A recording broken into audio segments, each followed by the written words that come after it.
Thanks for tuning in to the Drive On podcast, where we're focused on giving hope and strength to the entire military community. Whether you're a veteran, active duty, guard, reserve, or a family member, this podcast will share inspirational stories and resources that are useful to you. I'm your host, Scott DeLucio, and now let's get on with the show. Hey everybody, welcome back to the Drive On podcast. Today, my guest is Ashleigh Magee. Ashleigh is a Navy veteran and a military spouse who encountered a lot of ups and downs in her health and wellness journey while in the military. Welcome to the show, Ashleigh. I want to get into your journey a little bit, but first, could you tell us a little bit about yourself and a little bit about who you are and your background? Sure. So minor correction, I'm actually still active duty. Okay. Yeah, so I have about another year left. I'm going to be transitioning out this next year. So still working active duty. I'm an engineering duty officer in the Navy. And then I'm also a health coach for women in the military community. So that's my kind of the actual love and dream that I have that I'm building up on the side as I get ready to transition out. Okay. Yeah, sorry about that. I thought I had seen that you were a veteran, but that's no worries. That's okay. And All good. So we got that clarified. So so we talked a little bit about this journey that you had with your own health and wellness while you're serving, and you struggle with this. So, but your health and wellness, your weight, your fitness, all that kind of stuff is pretty important parts of being in the military. Depending on the job that you have, I mean, it could be a crucial part of what you're doing. The struggle that you had to have affected you more than just your own physical health, but also your emotional health and your job satisfaction, your overall well-being. So what was that experience like for you while you're going through that struggle? Yeah. So, I think this is really common with a lot of people, especially like once you get out of, high school, college. Like for me in high school, I was a competitive swimmer year round. So I had my sport that kind of anchored me. And then when I got to the Naval Academy, that's where I did my undergrad, you suddenly don't have control over what you're eating. The PT regimen is not really great. And as a swimmer that suddenly was running a lot, I actually got stress fractures. So I ended up injured. And that kind of started a snowball effect. So my whole time throughout the academy, it was a struggle. Like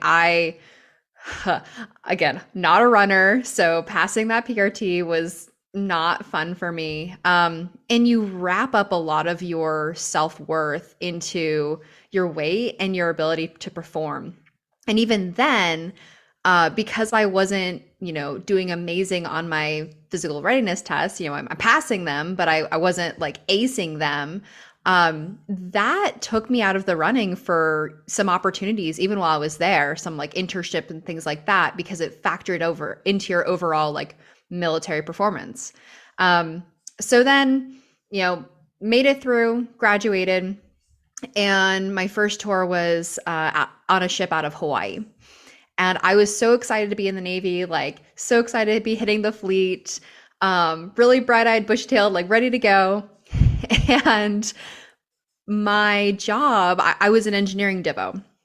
So I'm working a lot, long hours, weekends, and it took about 6 months for everything to kind of catch up with me. Because again, I still hadn't really learned how to take care of myself in the Navy setting. So I didn't have a lot of time, which is the first excuse that all of us give, right? And my job was really starting to weigh on me. So physical health wasn't great. PRT standards, now I was allowed to swim it, so I was fine.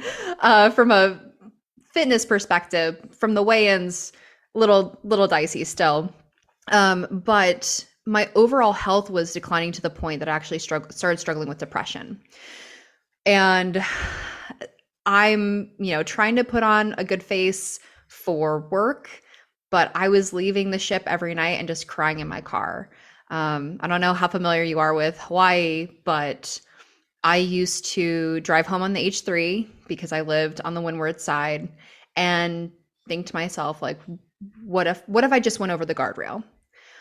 And that was kind of the point for me where I was like, okay, we need to change something here because what I'm doing now is not it's not working and it's not going to sustain me. Right. And so you had that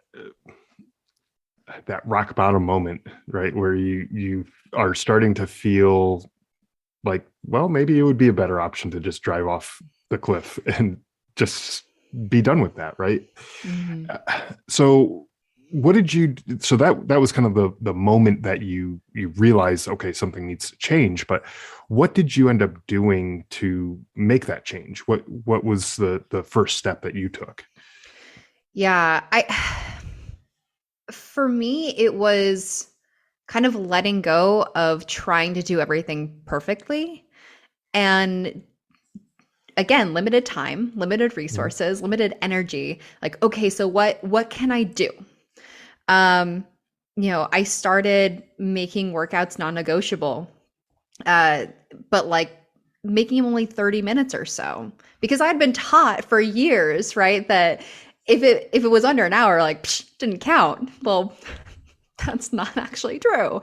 Um, and when I was in port, really trying to focus on, I wasn't even eating healthier food yet, but I was limiting serving sizes of things that I knew weren't necessarily beneficial for my body. Right. So it really, and like that's the thing. Most people think that they have to do all of these huge changes all at once, but that's how you stay in this like diet cycle, like all or nothing. And that's where I had lived for years. And so when I finally was like, okay, I'm just going to have to take this one little piece at a time and build up over time, that's when I started actually creating habits that were a little bit more sustainable and that I could make work even when I deployed.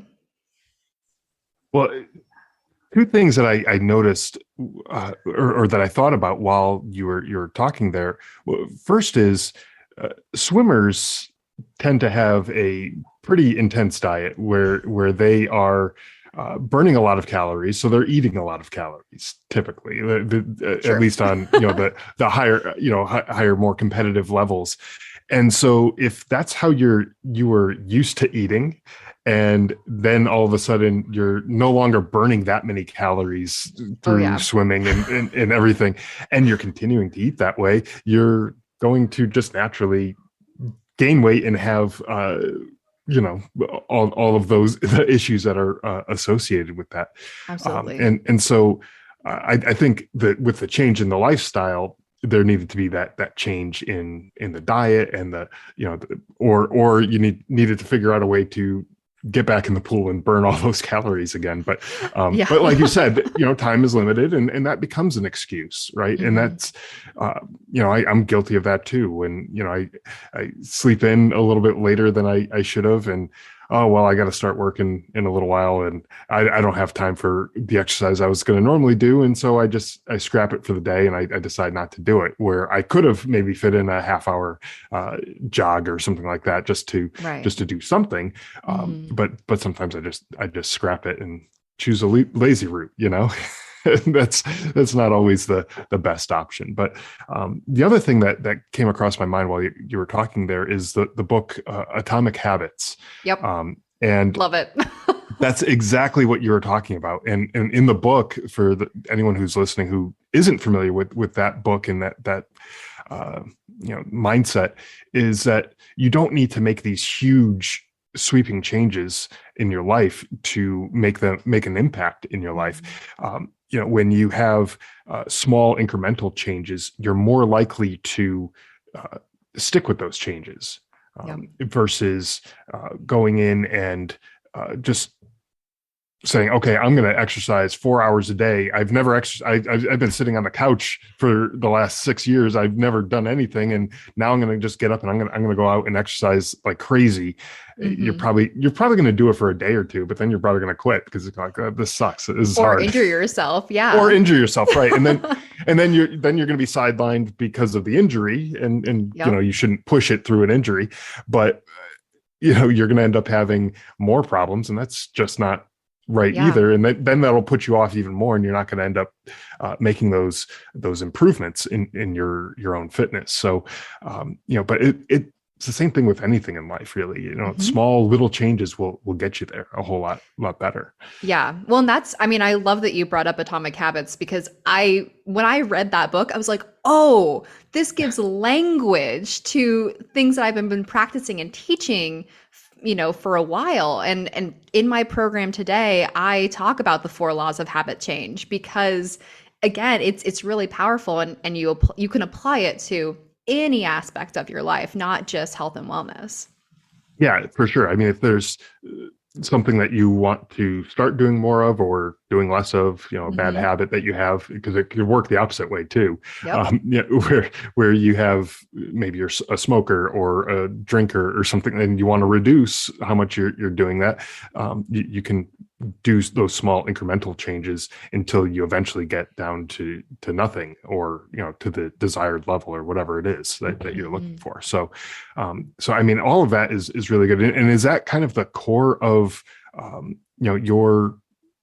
your teaching method, is to kind of focus on those small changes, or is there some other magic sauce that you use in your work?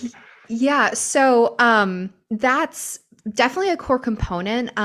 But my coaching is based around what I call the 4 pillars of health, which is very simple. It's food, fitness, sleep, and mindset.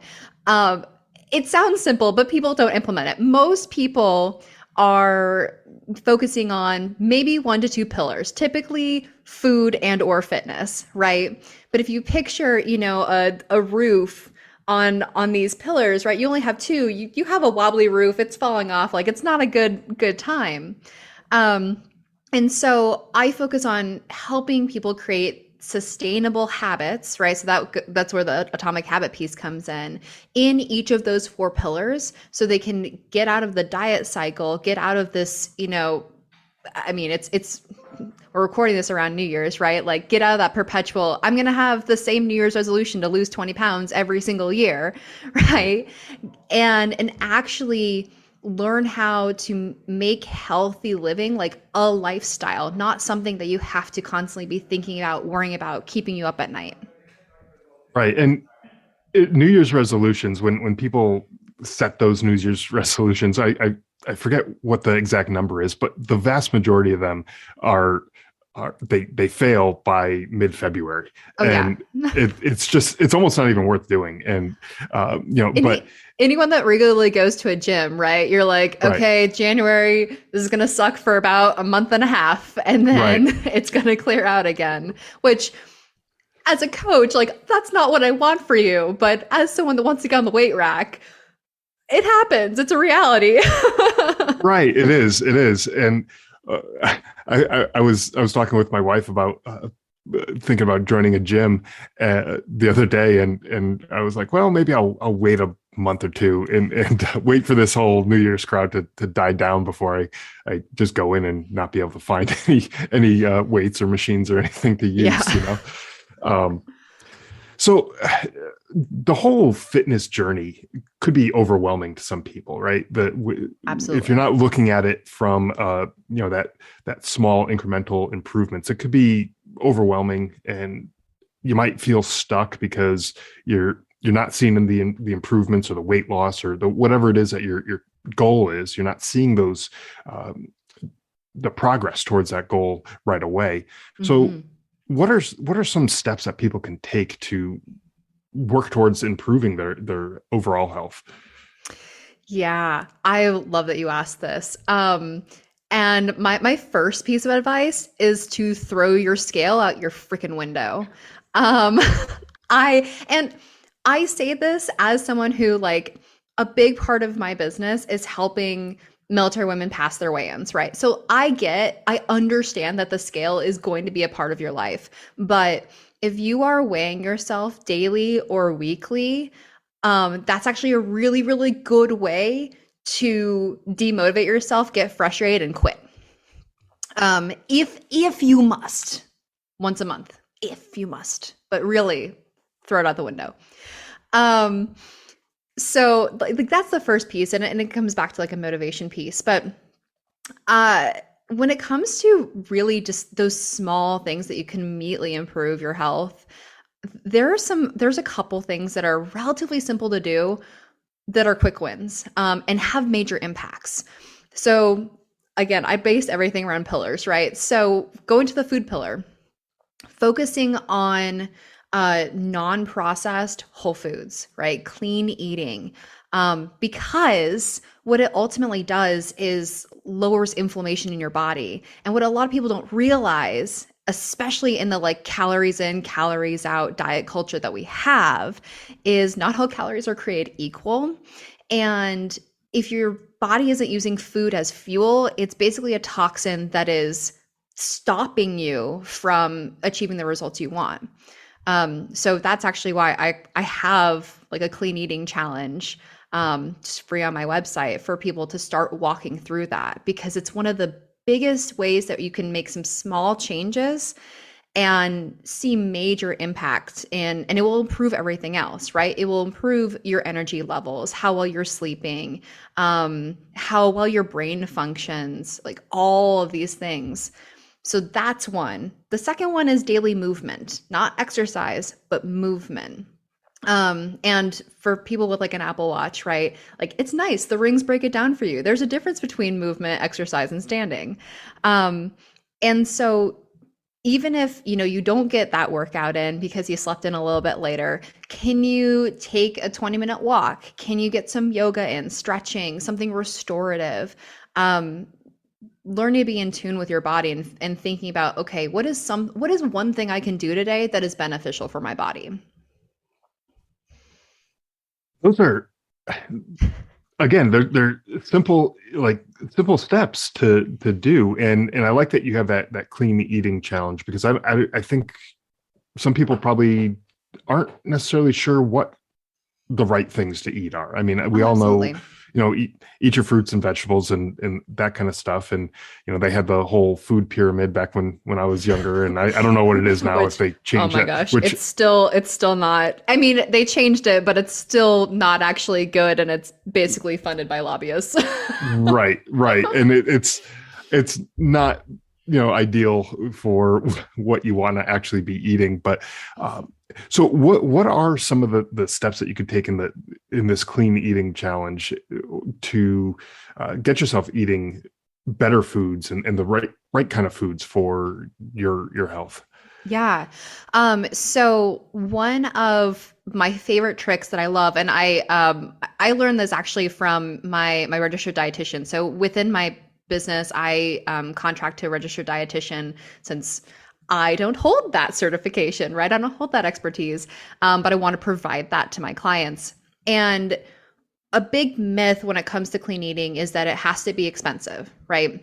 And you know, in the military community too, like we don't have huge incomes necessarily. So um, when you're looking at trying to get more of your vegetables in, for example, don't be afraid of implementing frozen veggies, right? They're typically relatively inexpensive, and you can sneak them into a lot of stuff. One of my favorites is frozen spinach. You can put it in pasta sauce, or I mean, like there's a lot of ways to do that.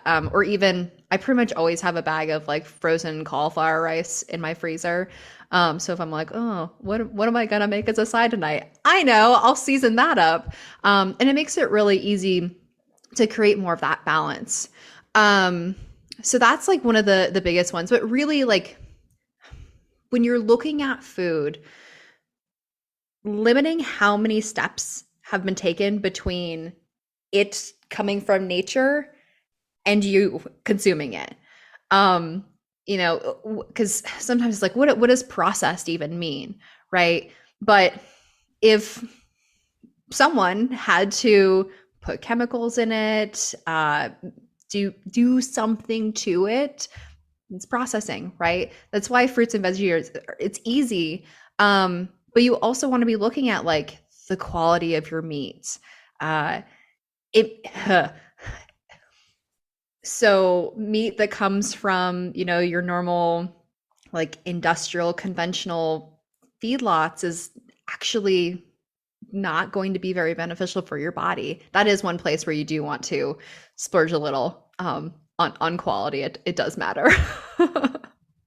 Well, and more, in addition to the health benefits of it being better for you, it oftentimes tastes better too Oh, when you 100%. splurge a little bit more on that type of stuff. I know my wife and I found a local farm that had Yes. like the fresh cut beef and all that other stuff that they offered, and it was so much better. It was like the restaurant quality, better than restaurant quality meat that you're getting from these places, and it wasn't that much more expensive than what you would get in Yeah. in a grocery store or whatever. So it does make a big difference, and we try to stop by there as often as we can and pick up that kind of stuff. So,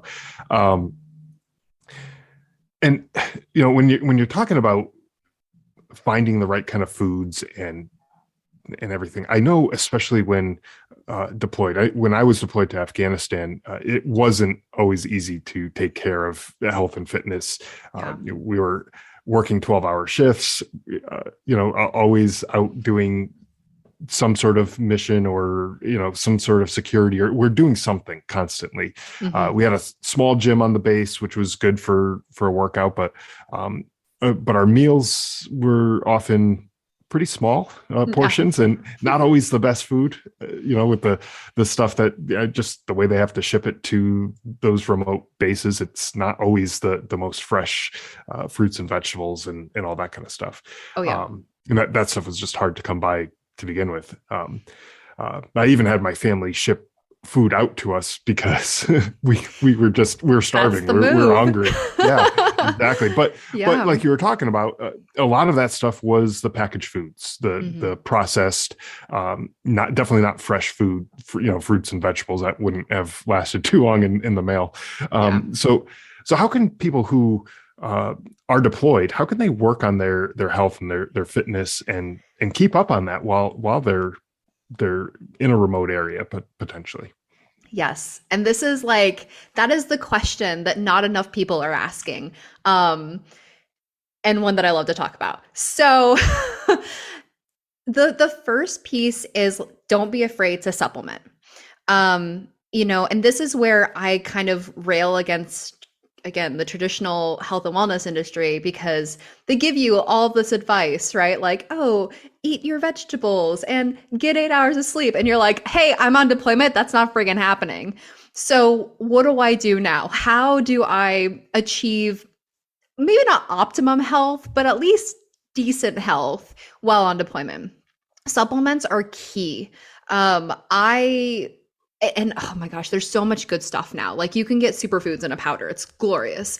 But that was one of the key things I learned on my first deployment. I found a protein powder company that had a lot of amino acids and micronutrients in it.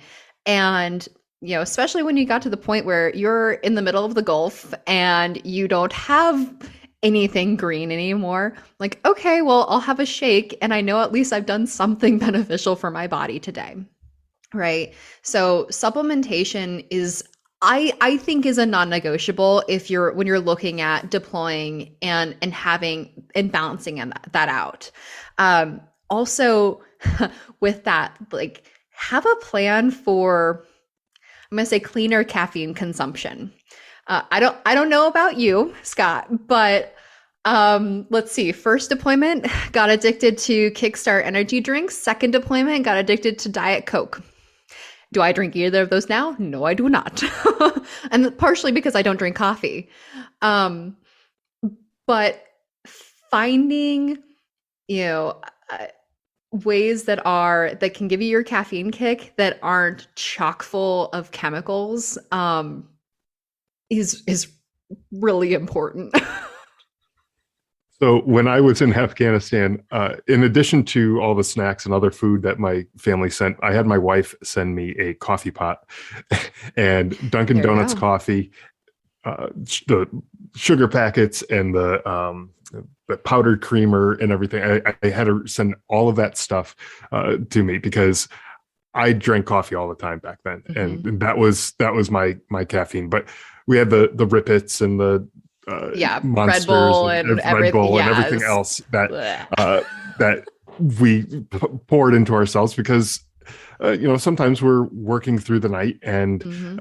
we're trying to keep ourselves awake, and that's just one way of doing it. And Yeah, at the time, you're not really thinking about your health and what impact is this having on my body and what totally. chemicals are in this. You just care, is this going to keep me awake and alert so that I don't die from some sort of attack or whatever. So uh, I definitely see where you're coming from.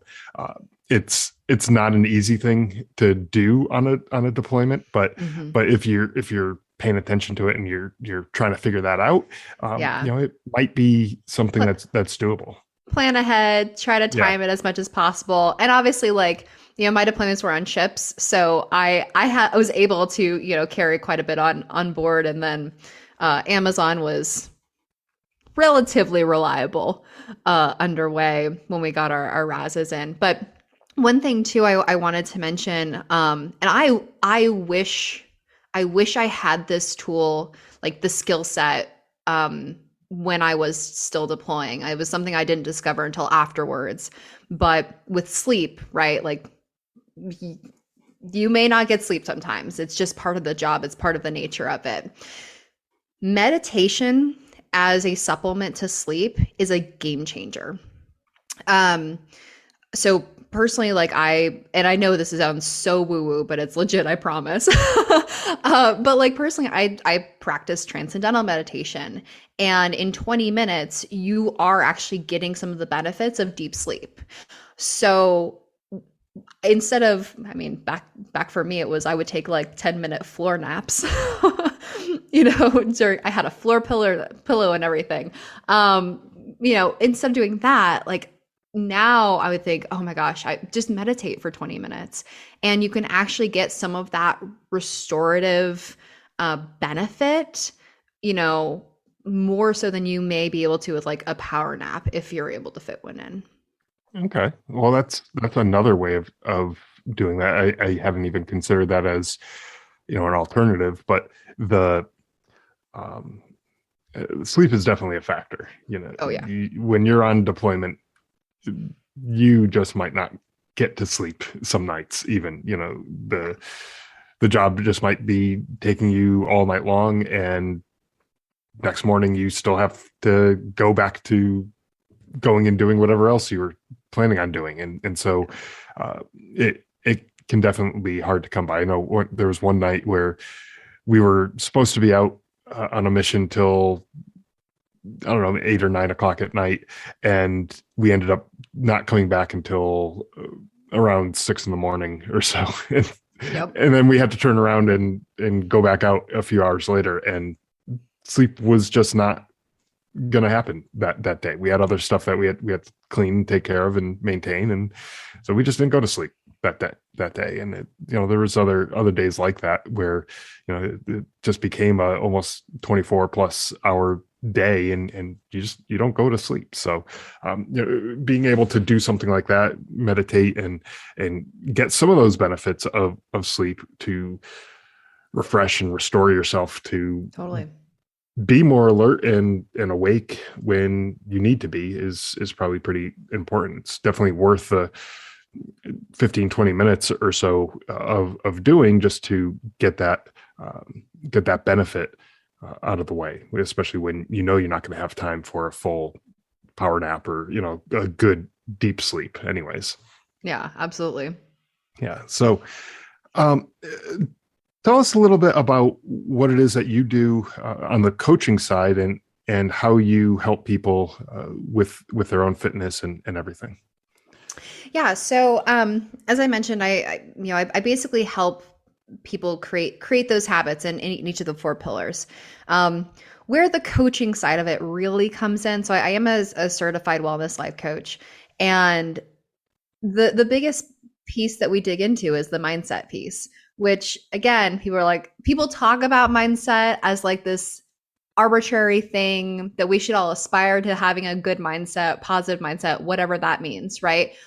But we have so many stories that we tell ourselves about our bodies, about our worthiness, about food, um, that when you start digging into this work and you realize, I remember once I had a client and this was actually the first time I'd ever talked to her, and she was telling me that, she's just struggling with kind of following through, getting motivated. I ask a few powerful questions as a coach, right? Well, no, she actually has a really terrible relationship with food and was bullied in high school for, her body, and she's carried that into her 30s. So unpacking kind of what the story is that they're telling themselves, and then moving forward to healing that and to being that person that you want to show up as, confident in uniform. Or for my vets, right, a lot of them are like, I let myself go when I got out, and now I don't feel like I'm representing the veteran community well, right? So digging into that, I go, okay, but even if you're not where you're at right now, first of all, health is a journey. It's not like a finish line. We're all in the process constantly.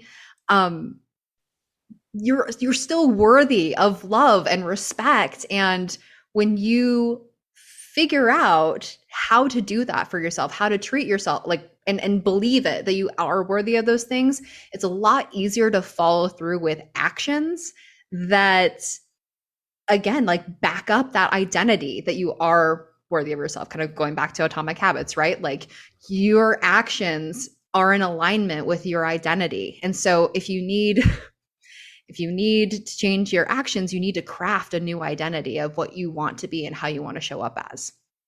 Right.